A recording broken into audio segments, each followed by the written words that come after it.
চিকিৎসা বিজ্ঞান বলে যত লম্বা যত বড় দাড়ি হবে তত তার জন্য হাওয়া বাতাস আর জীবাণু থেকে বায়ু দূষণ থেকে সেপ্টিক হয়ে অ্যাজমা হাঁপানি থেকে ওই বান্দাকে আল্লাহ বাঁচাইয়া দিবে। 2 নম্বর হলো যারা ক্লিন শেভ করেন, দেখবেন দেখতেই কিন্তু দেখা যায় এদের কি হিজড়া হিজড়া মহিলা মহিলা, ঠিক কিনা?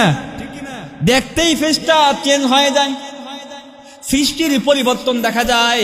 আমার দিনী ভাইয়েরা 3 নম্বর হলো দাড়ি যারা শেভ করে, বিজ্ঞানীরা বলেন ত্বকে যতবার খুর লাগাবে বেলেট লাগাবে ত্বকের কিন্তু আর্দ্রতা ভাব ততই কমে যায়, তত শুষ্কতা এসে যায়, ততই কমে যায়।